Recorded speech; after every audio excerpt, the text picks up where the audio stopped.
He thought she was invisibly just a maid sweeping up his empire's dust. But in silence, she was gathering every secret, every lie, every weapon he had carelessly left within reach. And when the world least expected it, she pulled the trigger that shattered a kingdom.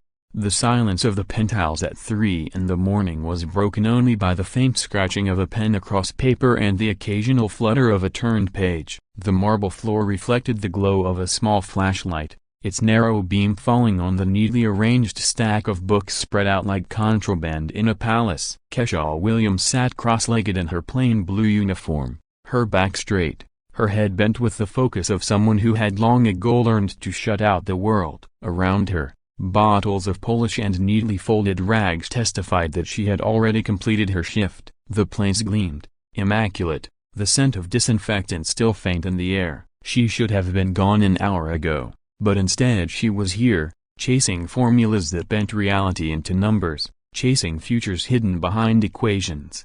The voice shattered that stillness like a whip. "What the hell are you doing here?" The words boomed, deep and sharp, filled with authority that had never before been challenged inside those walls. Kesha's hand paused amid scribble. Her heart did not quicken the way it had years ago when she was caught in less dangerous situations. Instead, she lifted her head slowly, calmly, her expression composed, her eyes carrying the strange serenity of someone who had fought greater battles in silence. Richard Sterling, tall, broad, his silver hair catching the dim light, descended the marble stairs with heavy, deliberate steps. His silk pajamas whispered against his skin, each fold of the fine fabric contrasting painfully with the simple cotton of the uniform she wore. The look on his face was the look of a man who was not used to finding surprises in his domain. "Mr. Sterling," she replied, her voice even, respectful but unbending. "I finished the cleaning. I was just taking a moment to study before heading home." Her flashlight illuminated symbols that to him were incomprehensible: squiggle-s derivatives,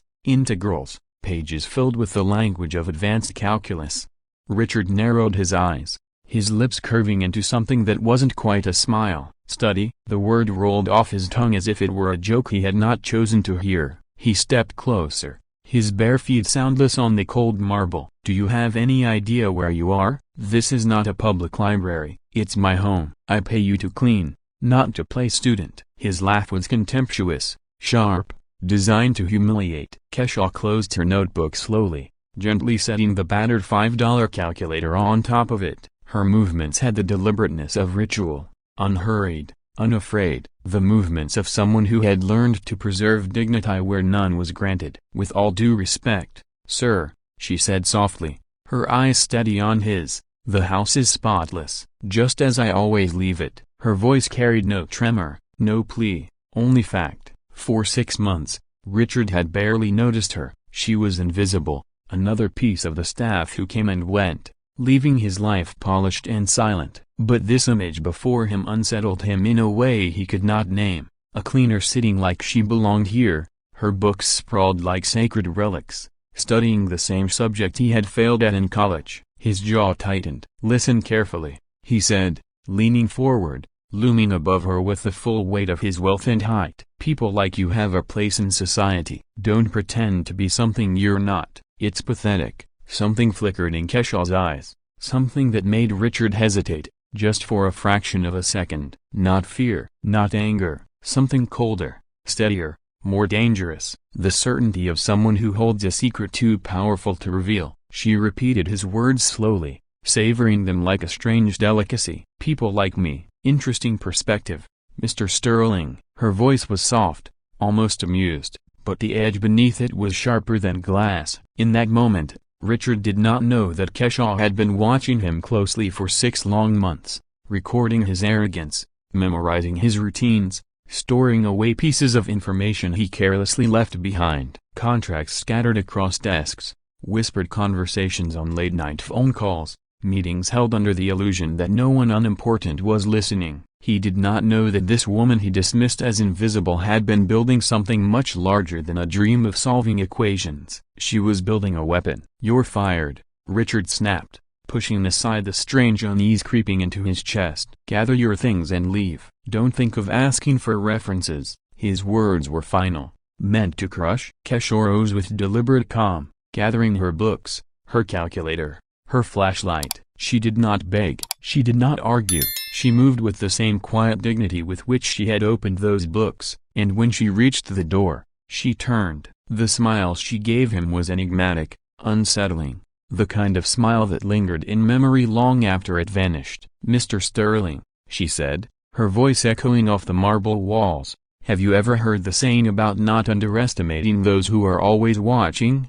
Richard watched her leave, shaking his head, dismissing the words as insolence. Yet something inside him twisted, a discomfort he could not explain. He had silenced countless employees in his rise to power, but never had he seen that look before. He had the look of someone who knew far more than they should. He told himself it was nothing, only arrogance from a woman who did not know her place. But the next morning, the image of her calmness still lingered like a shadow he couldn't shake. He dismissed it, dressed in his $1,000 suit, and carried on with his day. Yet irritation gnawed at him like an itch beneath the skin. His assistant, Janet, stepped into his office with hesitance. "Sir," the cleaning company called. They wanted to know why Kesha Williams was dismissed. She was their highest-rated employee. Richard barked a laugh. "Because she didn't know her place. I found her studying in my home, like it was some kind of public library." Janet hesitated. "Studying a broken bar? What exactly?" He waved his hand,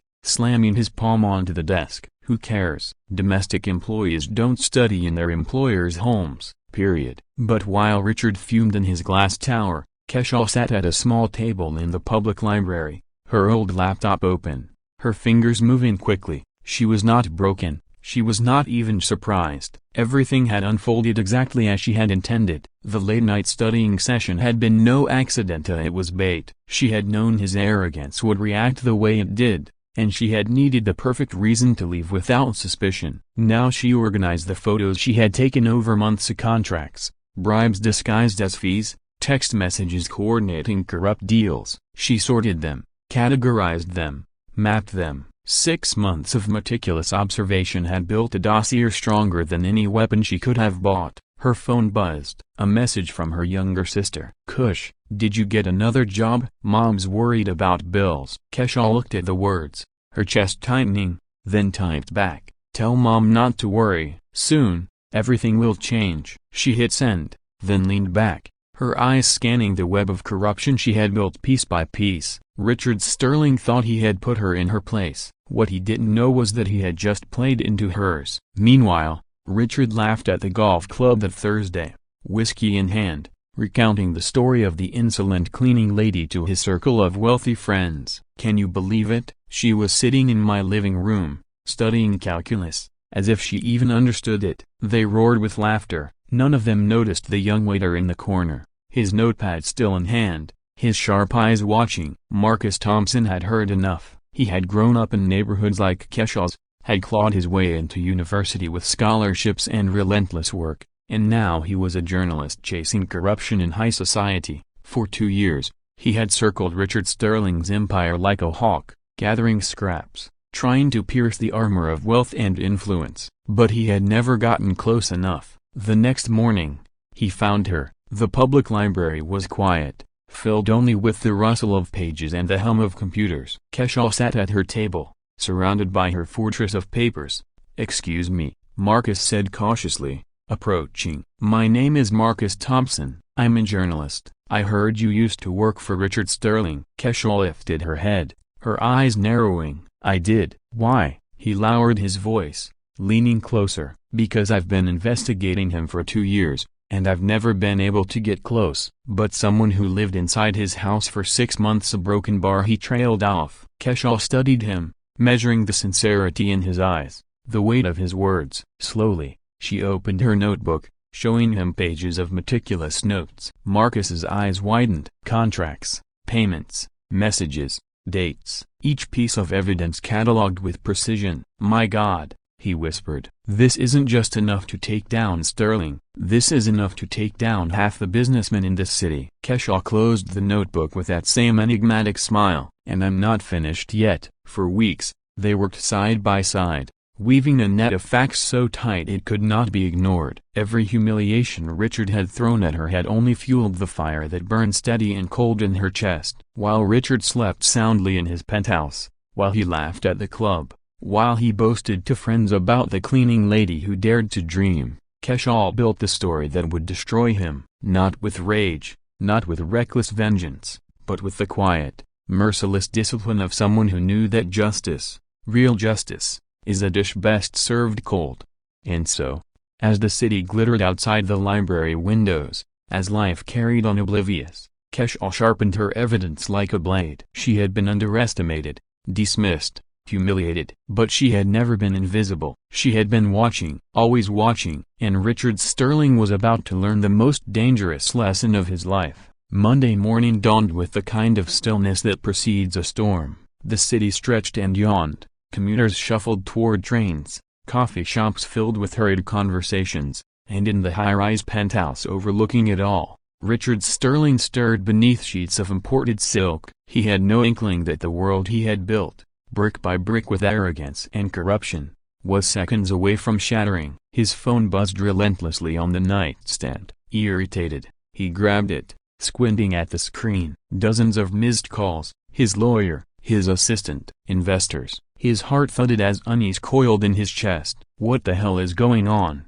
He muttered, answering the latest call. Janet's voice, trembling. Mr. Sterling, you need to look at the news, immediately. Confused, Richard swung his legs off the bed, padded barefoot into the living room, and turned on the television. What he saw made his stomach drop. His face, plastered across the screen, his name in bold letters crawling across the ticker. Millionaire empire built on bribes and fraud. Exclusive documents reveal corruption scheme. He froze, his throat dry, as anchors spoke with calm authority, listing off crimes he thought buried: insider land deals, manipulated auctions, bribery dressed as consulting fees. Each accusation was accompanied by proof of documents, text messages, bank transfers, even transcripts of meetings in his own penthouse. Impossible, Richard whispered, gripping the edge of the glass table. This is impossible. The phone rang again. This time it was his lawyer,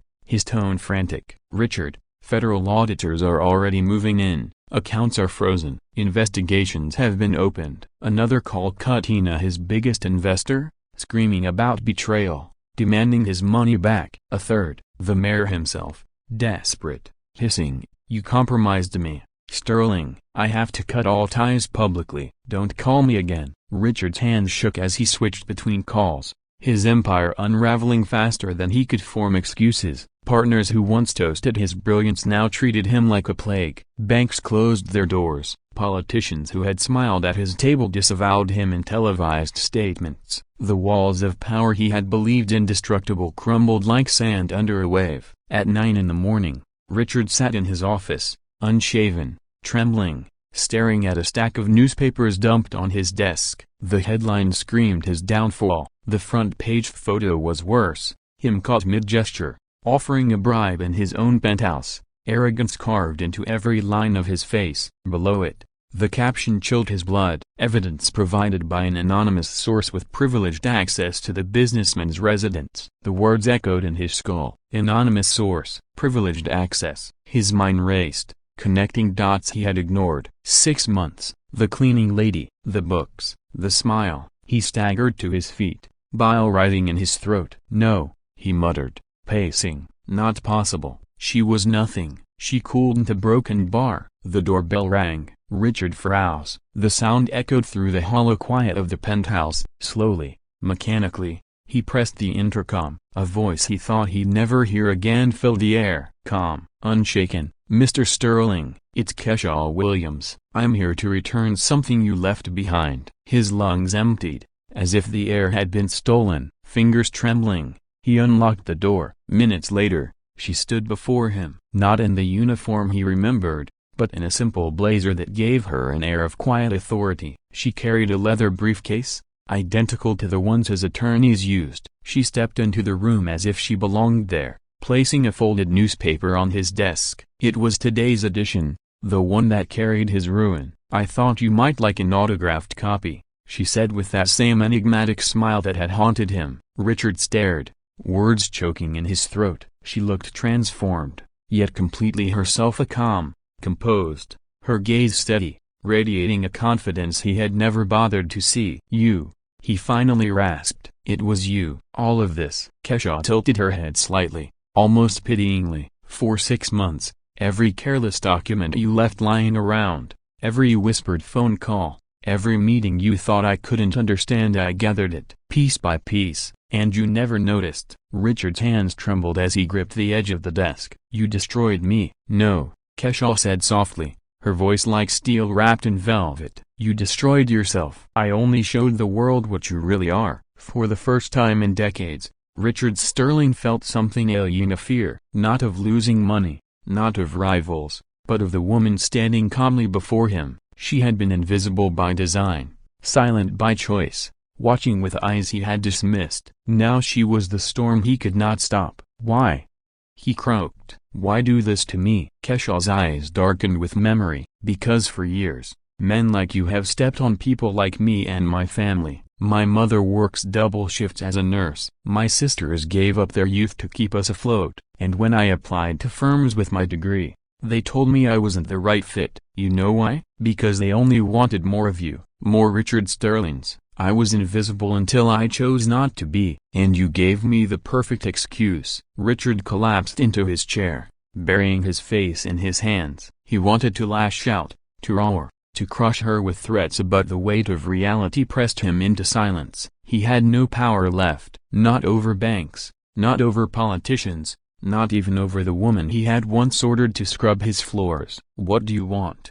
he whispered, his voice breaking. Kesha leaned forward, her gaze piercing. "Justice." She turned, leaving the newspaper on his desk, and walked to the door without waiting for his reply. The click of her heels echoed through the penthouse like a gavel striking. Outside, the city buzzed with the news. Reporters camped outside his building, shouting questions. Former allies lined up to distance themselves. Lawsuits piled high within hours. The Sterling name, once synonymous with untouchable wealth, now reeked of scandal. And at the heart of it all, the anonymous source remained faceless, nameless. Richard knew the truth, but who would believe him? Who would listen to the desperate cries of a fallen king? Meanwhile, in the modest neighborhood library, Kesha and Marcus sat side by side, reviewing the next phase. The initial reports had detonated like bombs, but more evidence was queued, timed for release. Each revelation would tighten the news,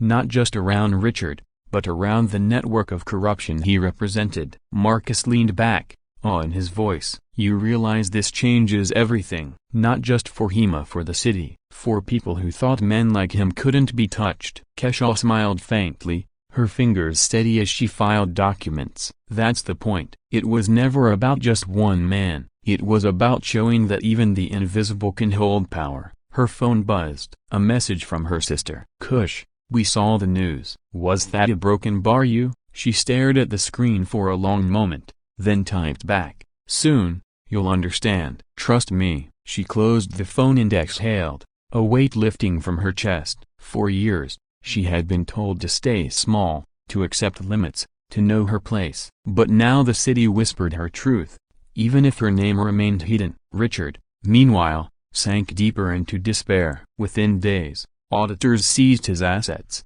federal agents raided his offices, and prosecutors prepared indictments. Cameras hounded him at every step. Once, his words could bend markets. Now, they were met with laughter, derision, disgust. Alone in his penthouse, stripped of allies, he replayed her words again and again. "People like you have a place in society." He had believed it when he said it. Now he realized the arrogance of it. People like Kesha were not meant to stay in shadows. They were meant to rise, to dismantle everything men like him thought permanent. The weeks passed in a blur of hearings, headlines, and humiliation. Marcus's reports ignited public outrage. Activists marched, demanding reforms. Politicians scrambled to appear righteous. Richard's empire, once gleaming and untouchable, dissolved under the weight of exposure. And through it all, Kesha remained steady, unseen, until the final report hit. It named names, mapped networks,